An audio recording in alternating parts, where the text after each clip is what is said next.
it good? It's good. I can't believe it's those big. I can't either. It's crazy. Watch out. I'm gonna get in the car after you. Roadkill. Roadkill. This is so cool. They've never done this.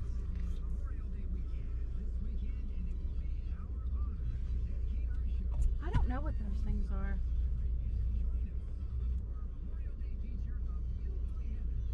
Gosh, those bucks are huge. Yes, they are. It's some good meat though.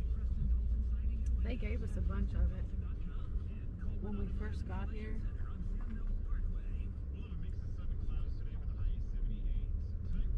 They're going behind the trailer because they know that's where the corn is.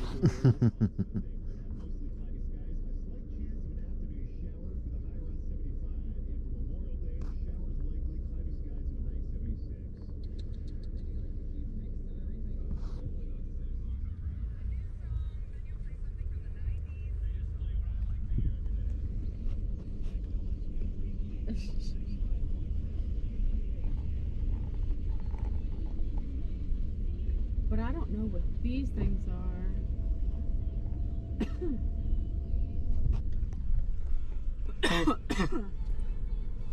That's some. Are those babies or are they white fox? I don't know. Those must be their babies. I guess so. They look like a coyote. Yeah, when they look like they walk like a dog, kind of in a way. Mm-hmm. Oh, the baby one. Mm-hmm.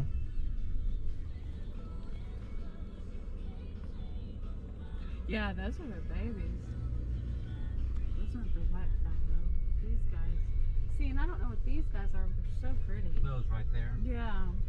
That's the other kind I was talking about with the real straight orange. I can't remember what they're. Look at those up there. But you'd see an Oh wow. Yeah.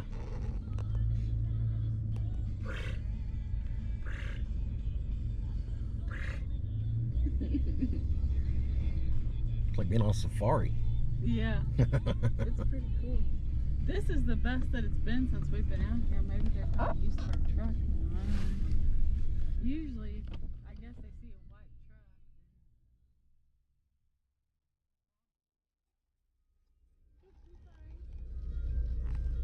Here, baby.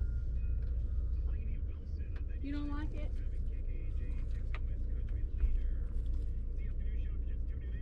Oh, you're gonna eat it? Okay. You like it? Yeah, they're eating it.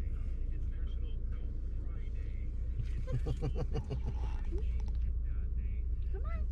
It's processed food. Oh, please, Jim. Really?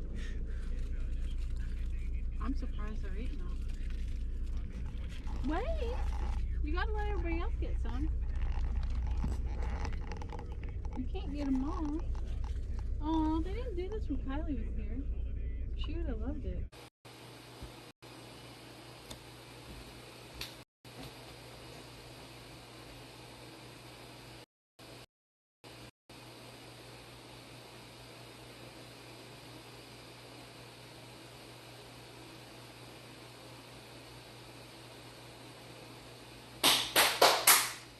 All right.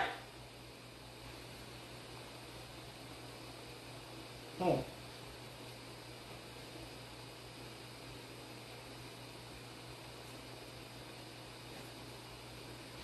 So I had a. Let me turn this system of the down is in my ear, and that is not conducive to what I need to do right now.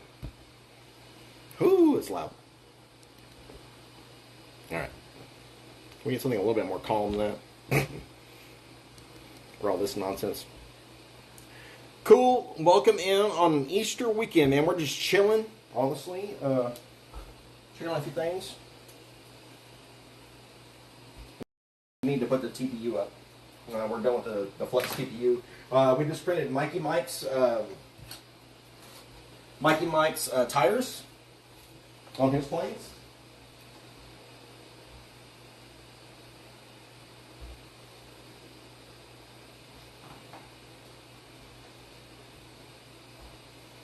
Oh yeah. So these right here, as we said earlier, PG for the rim, And squishy, squishy, squishy, squishy, squishy.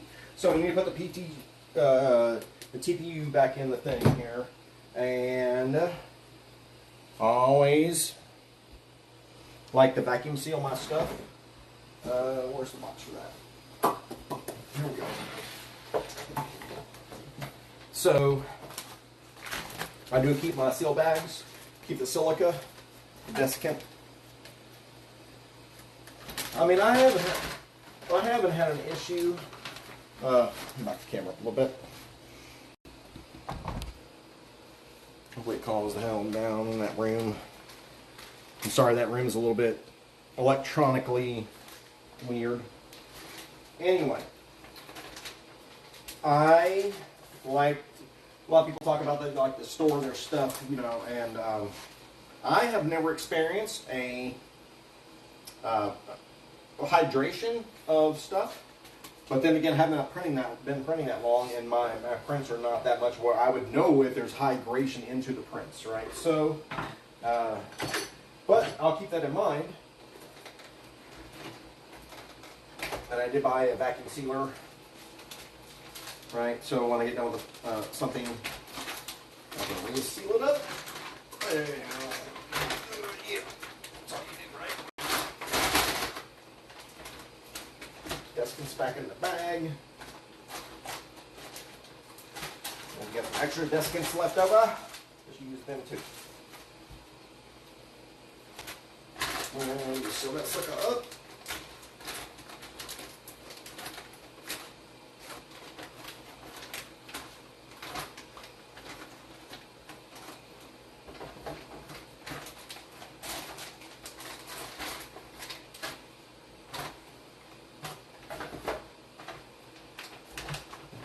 And we just seal it up, you know, try to do as much what we can as far as mitigation of water in there. Right? Whoop, whoop.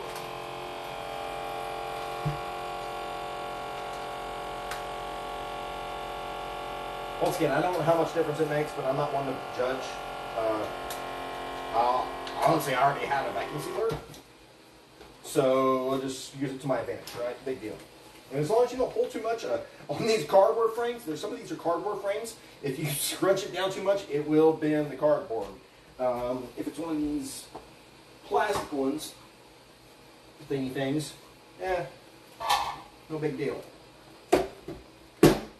Perfect. I'll just put it back in the box and keep track of all my usage, really. The TPU goes down here over the end. It's one of those weird. I would like to find some red and some, like, I don't know, I'd like to find some, black. Black is the most prevalent for TPU. I mean, it's pretty much designed for hinges, and I'll show you that here in a second. And tires. I mean, you know, squishy squish. So, let's see here. What other things are TPU good for, right? I mean, we know they're good for the squishy squish. And let me show you. I have an interesting thing. I have a tire down here. I have a tire here that looks, although it's smaller, right? It looks smaller. Let me go to the camera. All right. So these look smaller, obviously. Let me pop the rim out of there. And let me put that rim back over there on Mikey Mike's stuff. Anyway. So, this is the Big Bobber tire. This is the trainer tire that goes on the big trainer, the Q trainer. And the problem with this tire is, okay, so this tire, it's of the same material. These two are the same material. This one is filled with a 15% infill. And I can almost crush it, like twist it and turn it. This one is 100% infill. Although, you can almost like run a, I don't know, I can almost print this for like a kayak cart. Because it's, it is, I don't even know how to describe it. I don't know how to describe how hard this tire is. Here, I know how to describe it. Here, we're going to try to squish it with all of our weight in the middle and try to fill and see if it'll flatten. Right, here you go.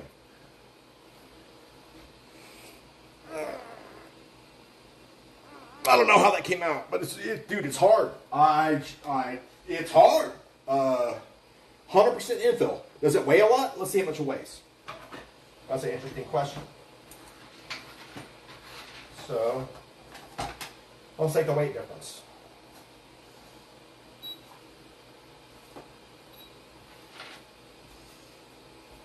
What is the difference? I don't know yet. So we have 15% infill on this one. We have 100% infill on this one, even though they are, well, it's just different profile. So this one, let me change the camera here. I'm actually going to go to a different shot here where we can see more. All right, bring this up a little bit more so you can see what the hell's going on here. Sorry about that.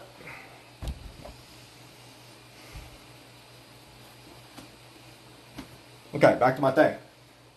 2 tires, 100% infill, and I've been thinking about this for the drag racing stuff. And I have another thought, okay? This is almost the same configuration as a dragster tire. I mean, think about that. If I put that hub on there, hold on.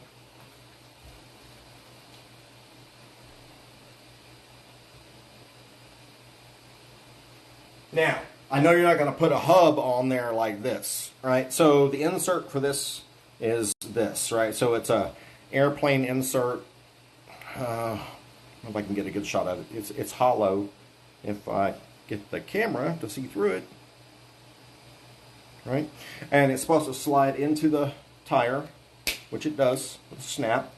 Okay, but what's the difference between this and a dragster tire? The only difference is the beaded rim around the outside. I had a thought.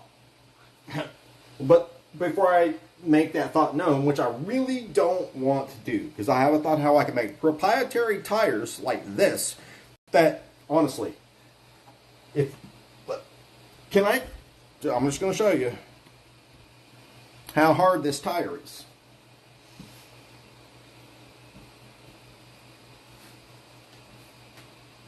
I can't even press down, like literally, I can't even press down hard enough to like get the squish. I can't, it's that strong. Okay, so Mr. Burden, RCDRL,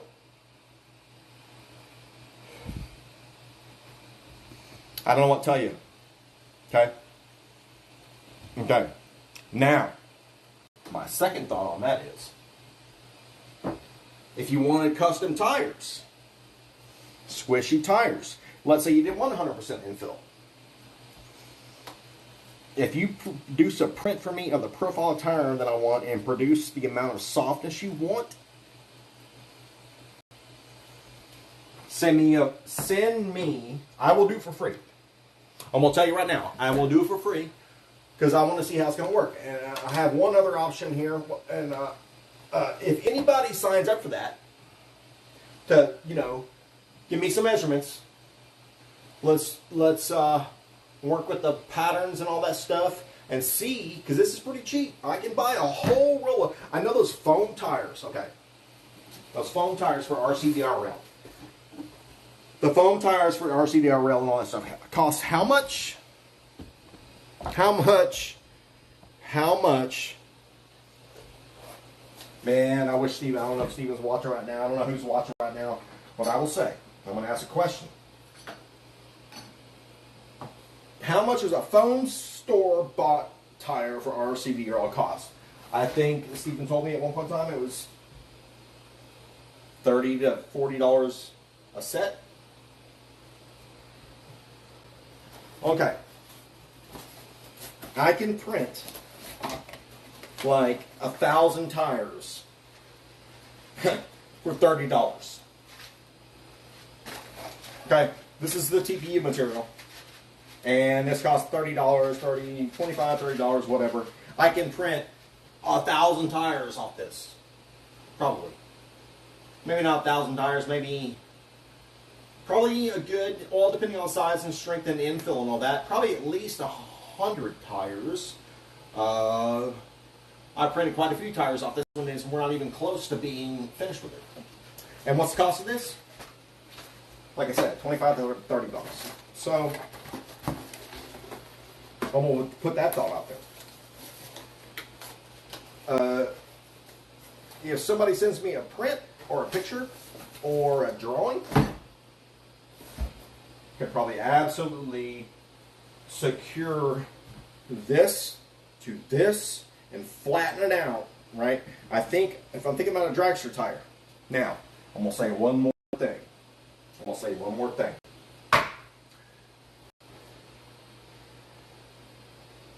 The problem with dragster tires is they have to inflate, right? They have to inflate. In fact, I'm not going to even talk about this. Mr. Burton, I got you, okay?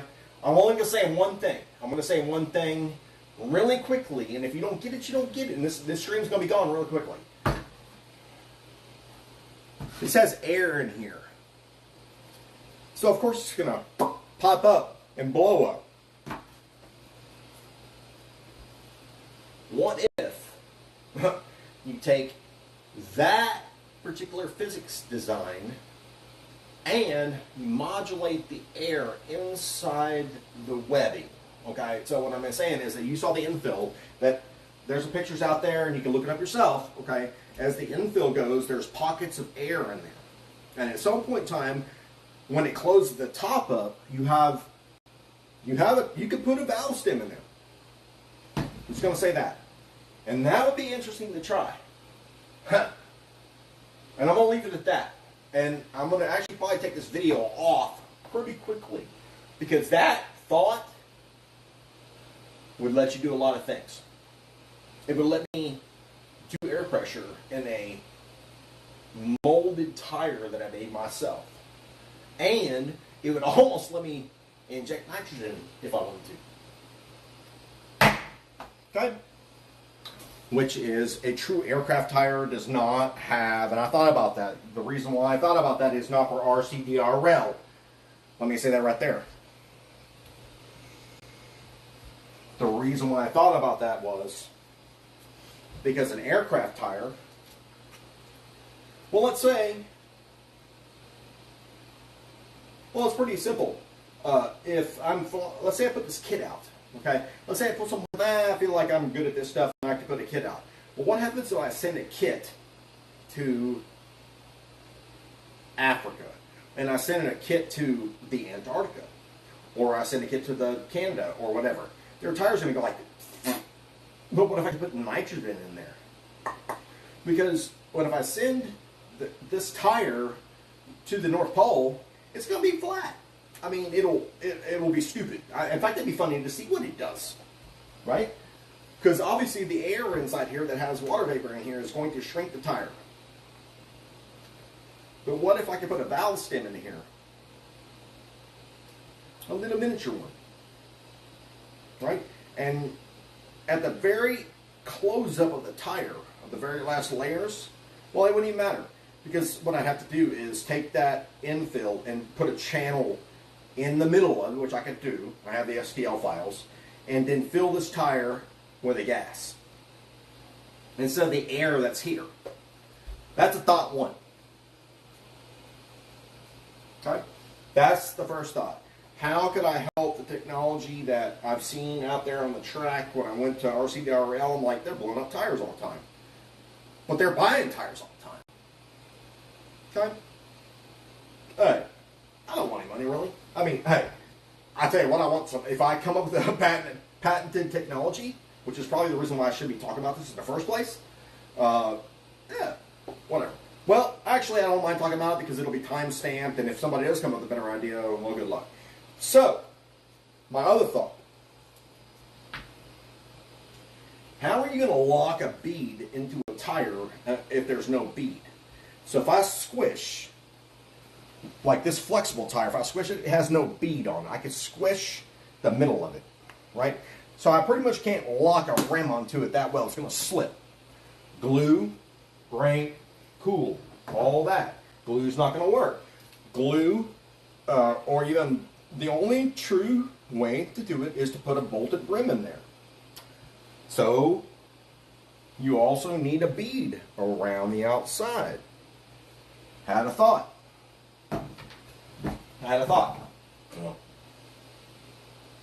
Now,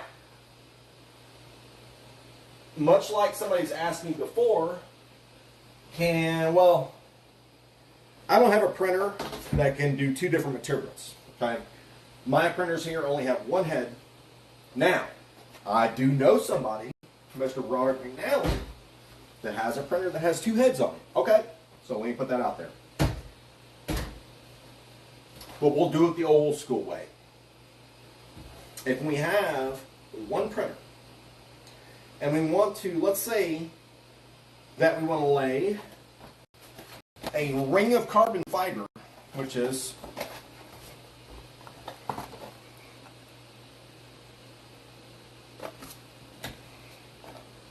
okay, let's say we want to ring that tire on the rim with carbon fiber. So my thought was,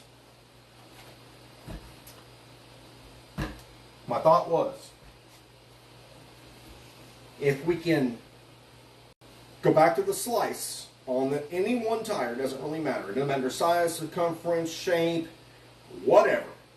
Can we inlay a carbon fiber bead in there that will attach that tire to the bead, and then you can screw through the bead? Pretty sure we can. I need some measurements. I need to look at how to slice this tire open and get a square bead and then lay the beads around there. Or even we do like this and we open up the rim a little bit and just lay the beads as almost like an inlay. Even if you think about this like this wheel hub.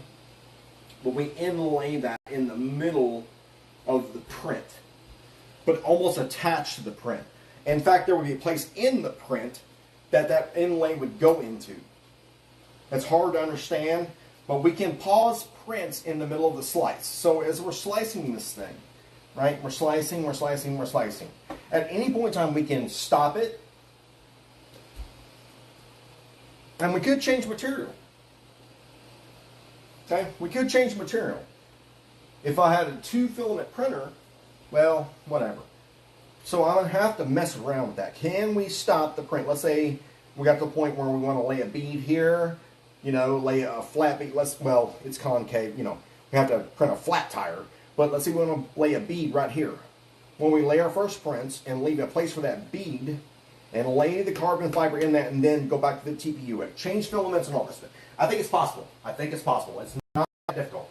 It's not that hard to think you can. I can change material on the fly. Okay? You've got to find the stopping point and pause it when it's necessary. Which is pretty to find out because the seam is right there. The seam. And you can put the seam wherever you want. Okay? Alright. That gives me a badass thought of how I can make tires. Better tires than I think I've saw. For no prep.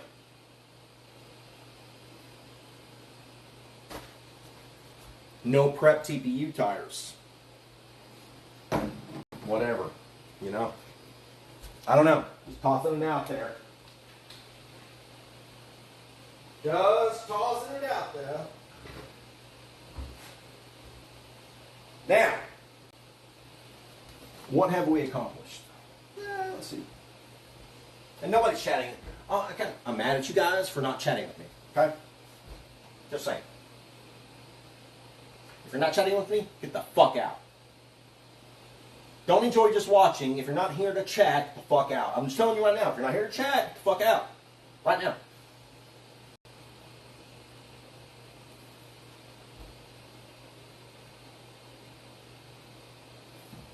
Cool. All right. library materials. What do we have coming up next? Well, I don't even think I've showcased what I have done.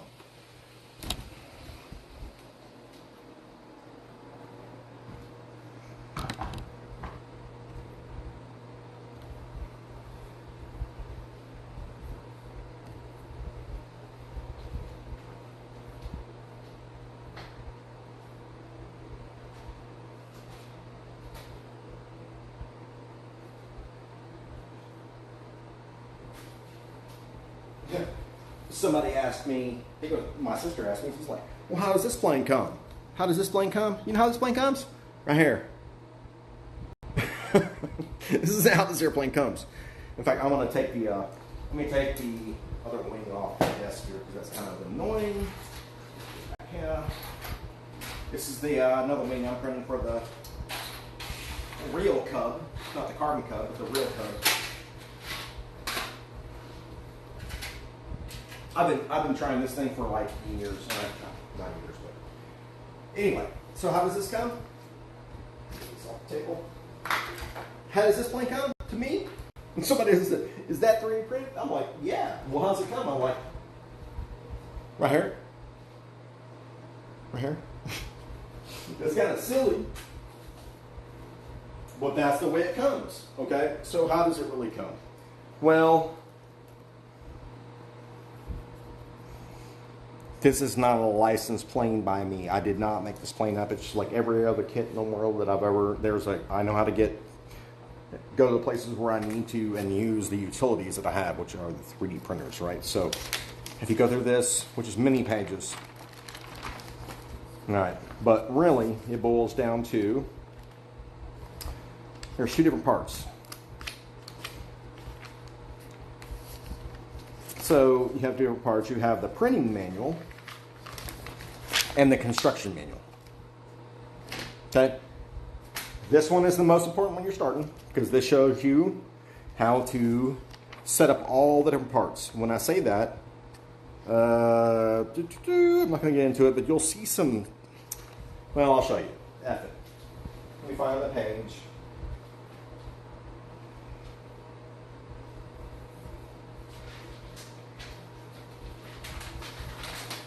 Okay, this is as simple as it gets.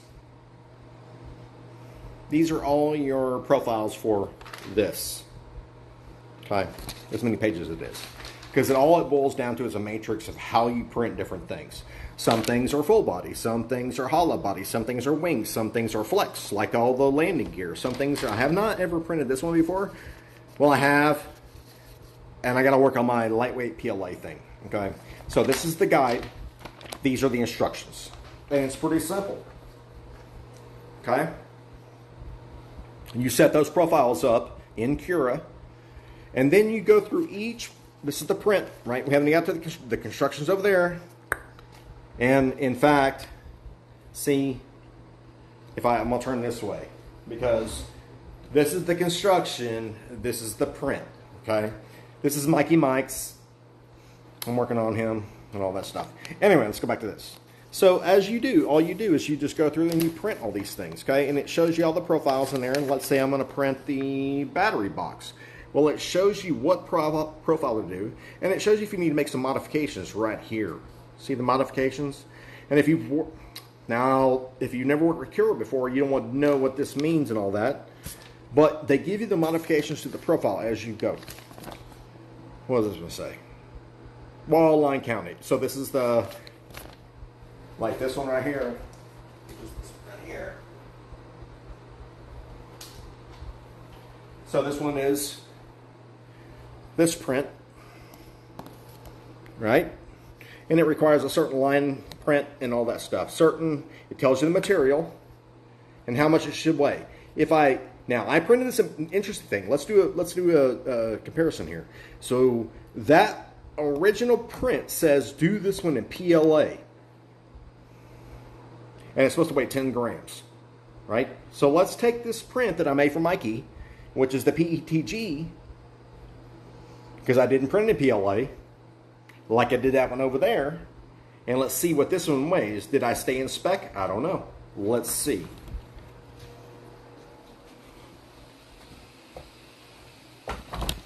we can check it. And we should be checking. Because anytime, are you a plane designer? Well, if I go off spec, guess what? I just became a plane designer. Now I gotta, my sister asked me, she's like, are you a plane designer? Well, I guess I am. Because, okay, let's go to grams here. And what was it? It was 26 grams, if I remember correctly. Let's go back. We can look up any material in any of these prints for anything, right? All the grids, all the landing gear, everything has a spec. Everything has a material. Everything has a footnote. Okay? So let's go back to that. I think it was 26 grams, it said.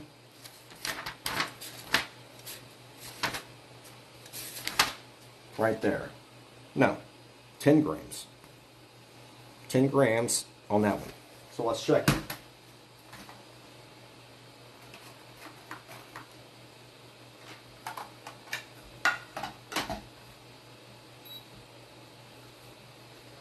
I have a feeling with this material, we're going to be over 10 grams. Let's see. Wow. Okay. Spot on, you know. Spot on. In fact, actually, a little bit low. 939. 939. That's awesome. Dude, that's awesome. To know that we can get below and really be pretty... Show how I would not... Okay, actually... I would not do this with any other material other than PETG, okay?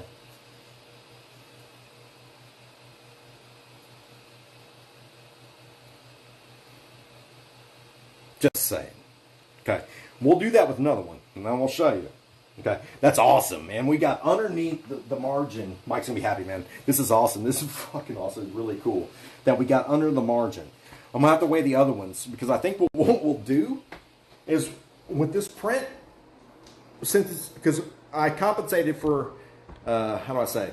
I thought I compensated for the difference between PLA and PETG, which I did, and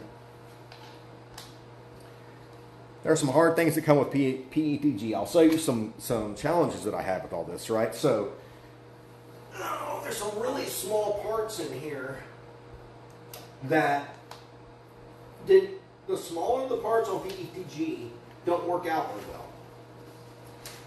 Okay. This is the tow hook that goes on top. In fact, this is actually a functional tow hook that you can put a carbon rod through that will release a glider. I'm working on that. Okay. Let me set all this stuff down because it's all lightweight. But let me show you the problem.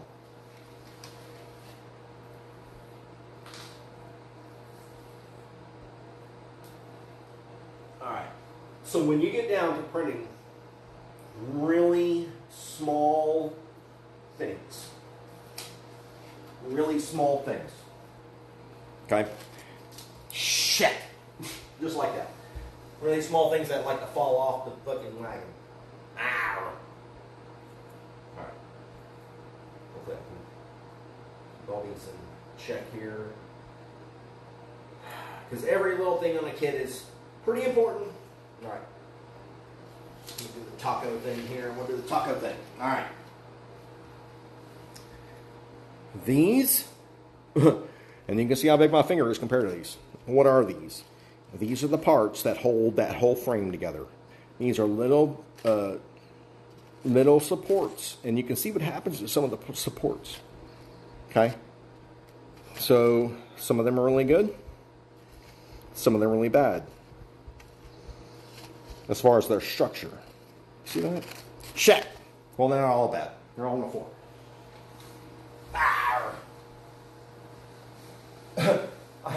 Normally I would tape all these down to a piece of masking tape so they all stay. But normally I don't show the camera, so whatever. Those are the hard things to print. But they're the most important. Let me tell you why. They are the most important things because they hold. Once you glue these things together, they are the things that hold that together, honestly. They go in between all these places and reinforce all that. Shimmy, shimmy, shimmy. So, pretty challenging little build that I have here. But, alright. We got this. But it's been pretty challenging to figure out all this crap. I guess the one thing everybody wants to see is like, well, yeah, okay. Does it work? Does anything work? No, nothing works. It's all a bunch of junk. Does it work? Of course it works. What the hell are you talking about?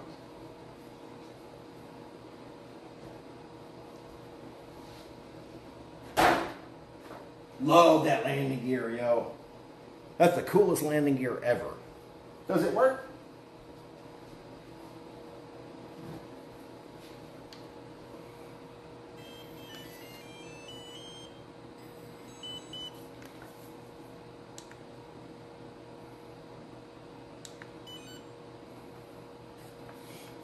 All right, no fail self set, no big deal. Goes back up.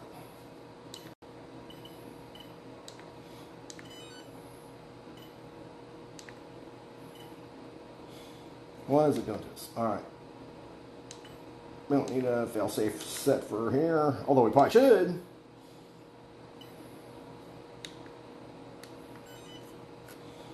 All right, big bobber.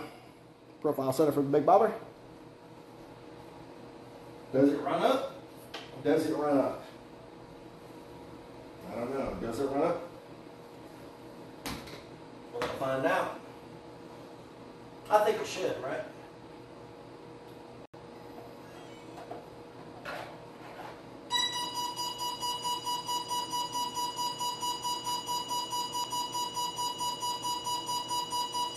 No, it does not run up. We have not set thresholds yet. Cool. We're going to unplug that yet. And we need to set that ESC. What I find about FlySky is it does not set up. You have to put the points. But that's okay. Let's get rid of this one.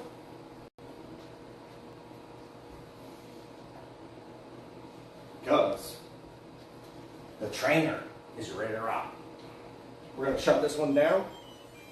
Okay.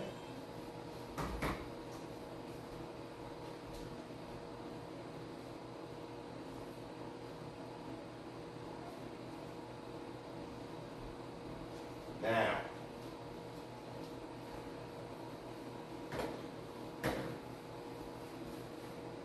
pretty much ready to go on this one as well. And we'll pull the top off. Check the chat real quick. Nothing on the chat, so we'll take a slight piss break. But we are going to change out the prop and see. We have not ground tested this one yet, see what it does. So, you need to make sure that the prop is going the right way.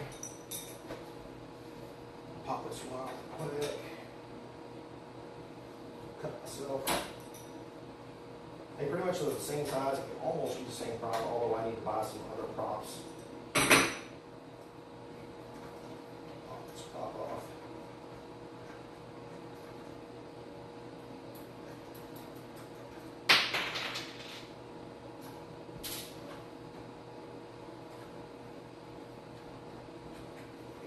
Kill myself.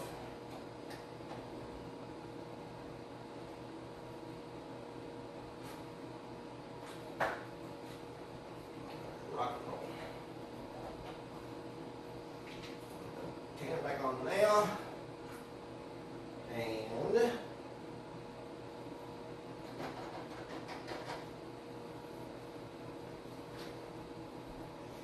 see what kind of nonsense we come up with this. All right.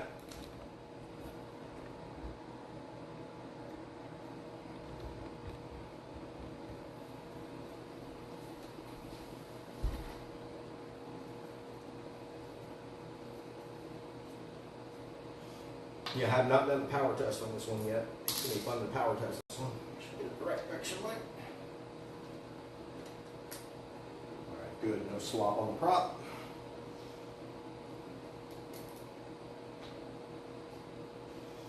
And hopefully we don't cut our fingers off tonight, because it's very possible. I'm going to warn you right now. If you don't have an ESC that's programmed, stay away from it. And do not put a prop on it. This stuff is scary. Like, I've never seen anybody hand prop an airplane, but neither would I want to. Okay, let me tighten that prop down.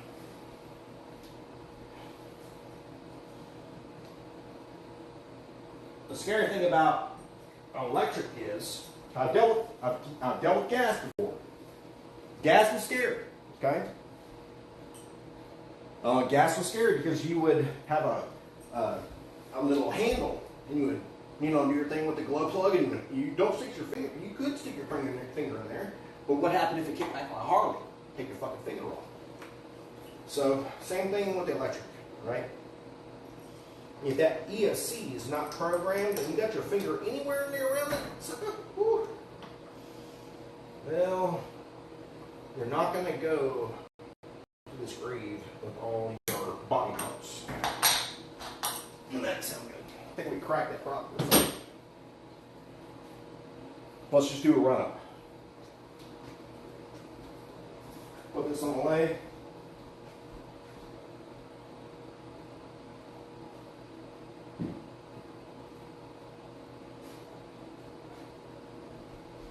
This model happens to be on the Spectrum and stuff. We'll let it boot up. We're going to step away for just a second. If you have any questions, put them in the chat. Yo!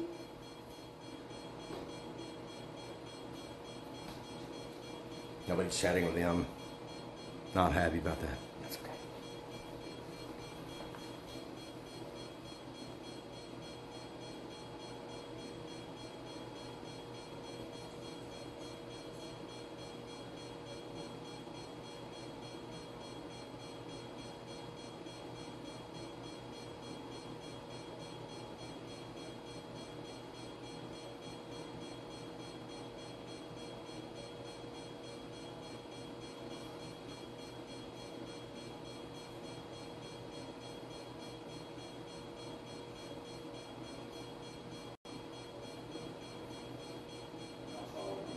Not following me around, listening on sounds that I shouldn't be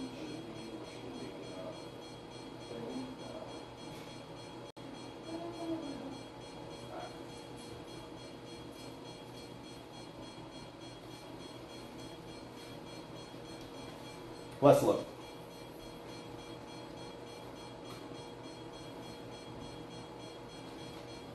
Cool. So, morning high position on a DX6. We are on the Q trainer. Pop the. This is not going to be the battery that I'll fly with. I'll fly with the 3300.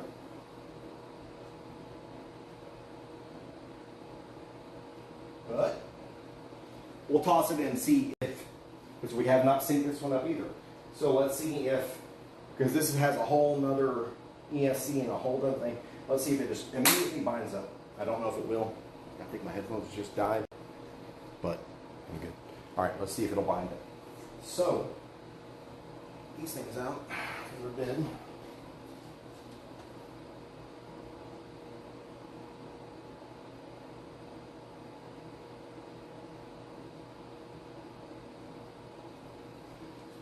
All right, and we're going to end the night making sure. Let's just do a test. Let's see if it'll bind up really quickly. And I think we've already downed the receiver. We just haven't done the ESC yet. Okay. So let's see if it'll fly. What do you think? What are your thoughts? Is it going to be powerful? I don't know. We'll try the 3S 2300 on it. Get my hands out of the damn way. In fact, we're going to come back here and just sit down to do this because back here. All right, we're just pulling it. Just in case this thing decides it's going to fly, maybe we can hold on to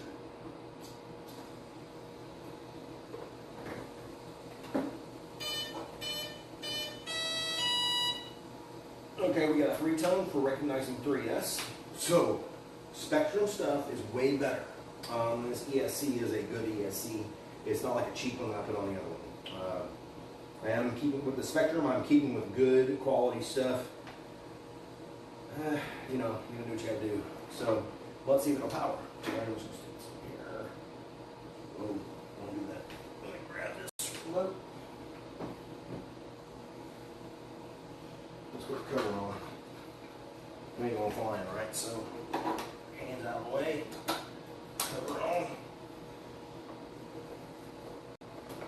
Let's say we were doing the pre-flight. Oh wow. Okay. Is it going the right direction? It is going the right direction. Holy crap. I didn't expect that.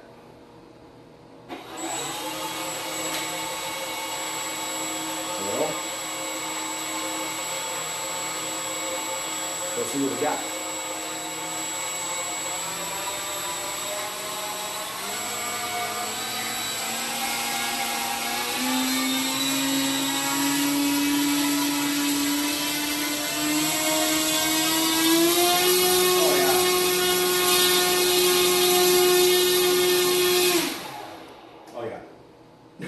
No problem with the binding on that. In fact, that's kind of scary, honestly. So,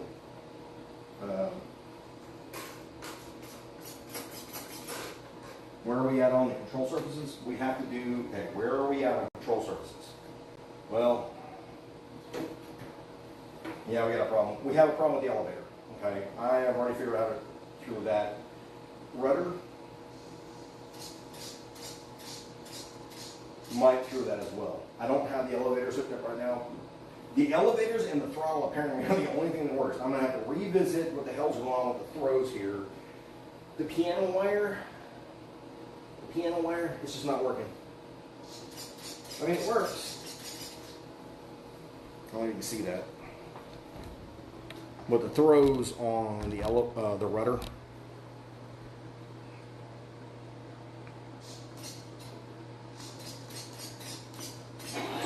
don't do that, Mike. I don't even like a show. It doesn't even deflect enough for you to show. Like if I get midline here and say I'm going to show you how it's going to deflect without killing myself. Rudder full right, rudder full left. And you can see it thrown, but I don't know if it's good. Mike? Can you not? I need to do a cutoff on the, that's one thing I need to set off. I should be able to set a thing here, just completely cut the ESC off. One thing I need to program, because this stuff is scary, man. I'm telling you, that prop right there, whoo, if you hit that button accidentally, it's coming for you. And that prop don't play. Now, it's bigger than my hand. We're going to make it safe. We're going to make it safe. We're just going to make everything safe here. Okay, make everything safe, because at any one time this thing can pop off, keep my arms behind that sucker. Woo! I'm saying, it ain't gas, but it's almost a little bit more scary than gas, because gas ain't gonna just pop off. This will, if it goes erroneous. Just saying. Cool. Now we can turn the transmitter off, right, and be done with this sucker tonight. We got a little bit of work to do on this one.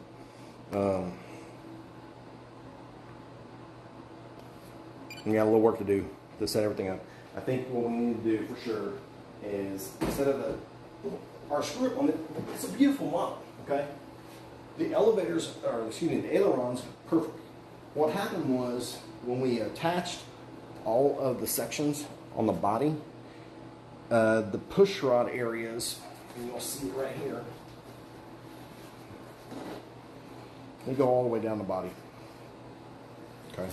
And they go all the way down until you hit the place where the servo's mount. And if they're not in the sheathing and nice and smooth and all that, if you don't do your glue up exactly perfect to make sure everything's smooth, you're going to have a problem. And that's exactly what happened. Now, can we fix that for this model? Yep, we'll just cut all this stuff out, take all the piano wire out, and run sheathed push rods to get this one flying. Not that much money, in fact, it's cheap, you know. So we won't even worry about the places where it's going. Right, we'll just snake it down here, pop a hole right here. We'll probably sand all this down and pop a hole right here and have that push rod with the connector coming out. But yeah, it's gonna fly. Sometimes you just gotta, and Honestly, I'll show you one other screw up. I don't know if you can see it on the camera. Probably can't. That landing gear right there is not straight down the fuselage. It's actually off to, I'm gonna show you right there, it's actually off to the right a little bit. Just turn that way. So it's gonna track, even when I fly the sucker. And I thought, well, if you've flown stuff before, P-torque's gonna take you to the right, right? So now I'm gonna have like left authority rudder like majorly. So yeah, I don't know. It's a work in progress. This is actually probably going to be it's not going to be our first flyable. This is the first one I think that I can screw up and not really worry about. So.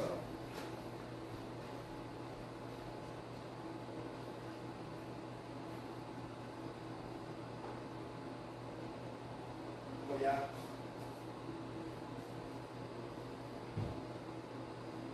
But anyway, we're making progress on all of our prints and all that stuff.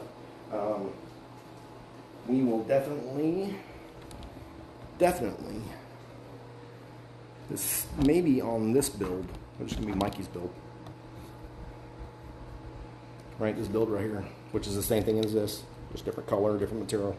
We will definitely maybe do a video on the builds, take our time with it. Because you can build this stuff in a hurry, which is what I've been doing, but it's not the right thing to do. Because they're going to crash faster, pretty much. So anyway, I think tonight's going to a groovy night. We'll start another print.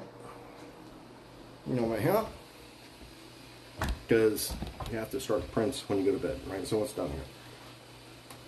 We're done with this. Okay, so here's what's interesting is this printer doesn't have anything right now anything to do. This printer does. Let's see. What do we need to do? What do we want to do? So what's left? What kind of work is left to do? Well, let's think about that for a second. Let's see what kind of work is left to do. Oh, we can get this crap down. But really, on this one over here, so we need to print the flaps for the right. So we've completed the flaps for the left. Let me show you that. It's right here. Pretty easy, really, to figure out. We've completed the ailerons for the left side. It's kind of funny they come in. It's just the brim, and once you cut the brim off, it becomes a solid piece. So we just cut the brim off here, right? That little thing, and just cut it all off and glue it together. But anyway, it's kind of cool. You can kind of keep things together and oriented. So we got that, and we got the flaps for that side. And the only thing left is we've got the right aileron here. And the only thing we need to do for control surfaces on the wing is right flap, right? So our next print to start tonight is right flap. So we're going here, right flap. So we got to find flap.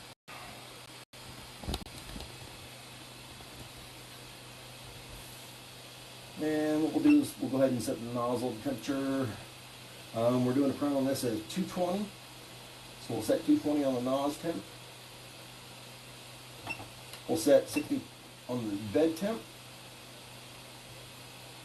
And on tough PLA, we only set about a 10 or 20% fan. And in fact, you can even set it or not. It really don't matter. I always do about 10%, right? So now we'll let it heat.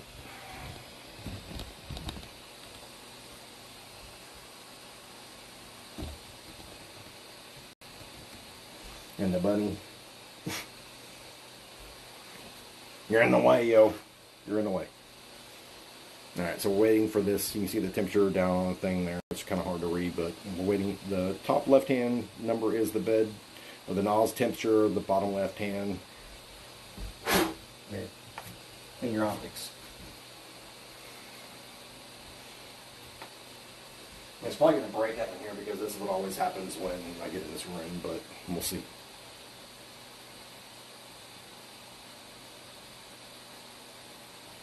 Alright, once we get a count, but anyway, we're close enough. We're 158 out of 220. We go back and find the print we want. So what did we say we wanted? We want to confirm that, get out of that. And we're going to go down and find the Big Bobber right flap. So we'll go down to Big Bobber and find the Big Bobber right flap. Big Bobber, right flap. Where you at? There you are. Right there. Okay, we're going to tune that. We'll tune that. Turn the print speed down to 80%. 85% is good. Mouse temperature, speed is good. And then what will happen is once it reaches its temperature over here, it'll rock and roll. Okay? Pretty easy peasy stuff, really. Back out of this. Step out. And you'll see that print starting. Now we got to figure out what we're going to do for the other printer for tonight. And the problem with that one is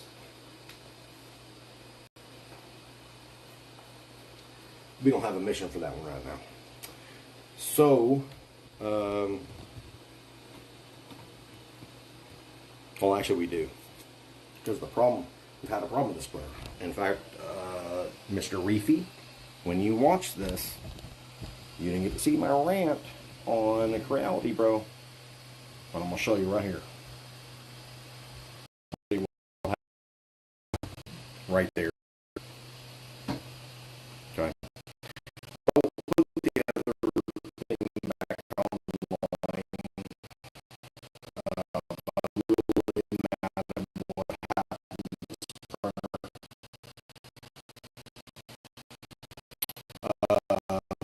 Basically what happened is the wires broke.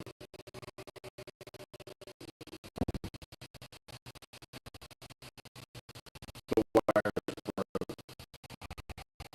Okay. Back down a little bit so you can see what that's going on here. That's the heated bed. Okay. So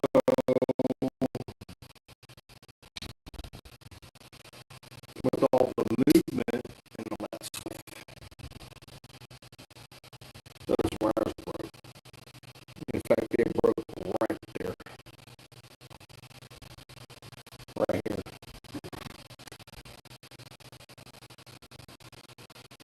Only the red wire.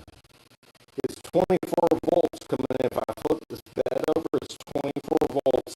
Black wire, it comes off. It's really cheap, bro. It's really cheap. So you got a red and black coming up, and